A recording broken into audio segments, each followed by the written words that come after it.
Have you ever seen this video where this guy draws a flat earth diagram and talks about how there's the black hole sun that is projecting light through the center of our realm? And have you ever considered the fact that maybe, just maybe, the northern lights are evidence of this exact phenomenon? You see, I never wanted to give this too much thought or attention because supposedly this is a Masonic idea. But lately, I've seen some things that have opened my mind to it, and I'm going to show them to you. What I want to first make you aware of is the fact that much like there's an Antarctic treaty, there's also an Arctic treaty where you're not allowed to go to the North Pole. And there are 150 countries that have signed this agreement. And yes, you can take a trip or a tour to the North Pole, but it's only going to bring you to Fairbanks, Alaska. And I want you to notice this watery area here. Because on the old maps, there used to be all sorts of land there that all of a sudden doesn't show up on the new maps. And not only is there a treaty to keep you out of that general vicinity, but there is also surveillance set up for thousands of miles around the North Pole. It's called the Dew Line, and it was created in 1958. This was to build a radar network above the Arctic Circle, a distant early warning line, which would span the North Polar region.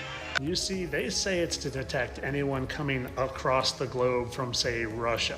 But in my opinion, this dew line that literally circles the entire North Pole is to detect anybody going towards the center.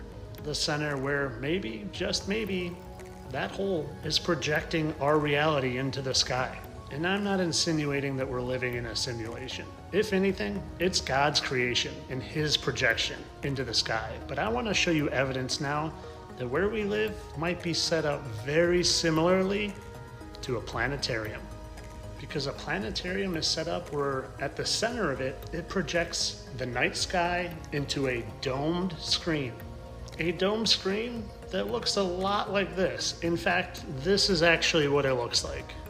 And this is my good friend David Shane, and he has found very similar looking patterns in the dome shape above us. You can see here, these patterns he has found multiple times surrounding the stars. And when you look at them side by side, they're pretty similar. But this isn't even the biggest part of what I want to show you. Oh no, there's much more. Because when you explore how the projector works in these planetariums, well, you'll see.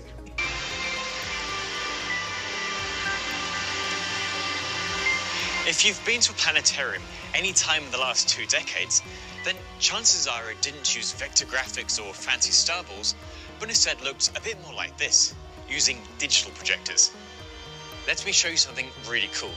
Can we turn on projector 1, 2, 3, 4, 5. As you can see, the dome is actually being covered by 5 separate projectors, which each have a corresponding field of view.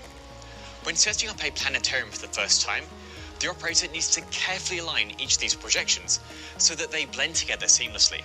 Seeing how the planetarium works and then seeing videos like this where the sky literally glitches out got me thinking. And believe me, at first I thought this was just refocusing, but I've looked at it a lot. Something happens there. Just like it seems like something's happening there. Nature doesn't form straight lines. Something's going on here, and I captured my own very similar phenomenon. Very similar to this, which was also captured in Florida, where I captured my own.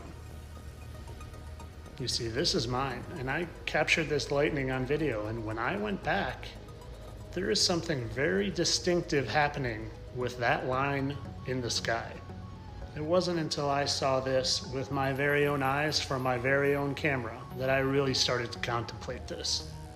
And when you look at the sky doing these weird things in these different examples, it looks an awful lot like when the projector only has 2 projectors on.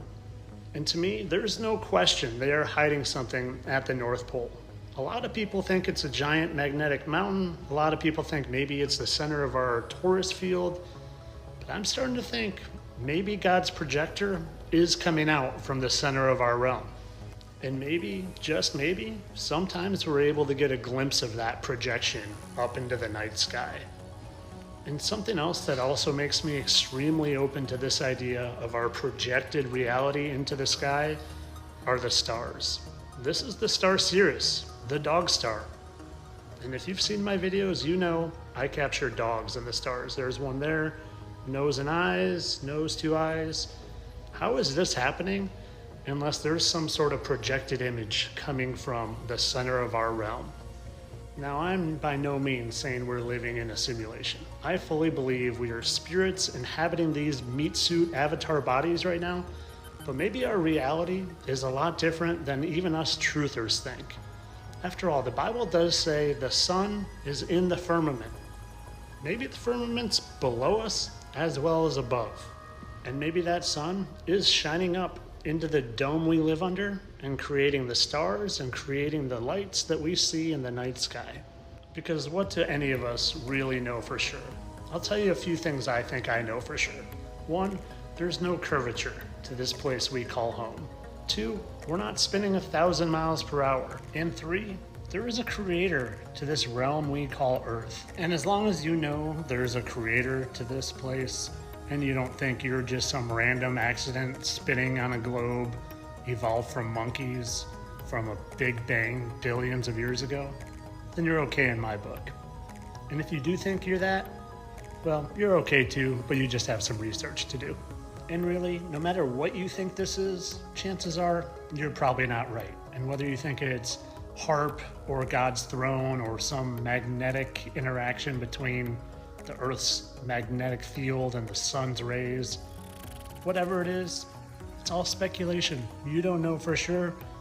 This could be as good of an answer as any of them. But as always, this is all for entertainment value. I'm just giving you one narration of many infinite possibilities of what's going on in our realm. As long as you don't think you're living on a globe, cool. Entertainment only. Have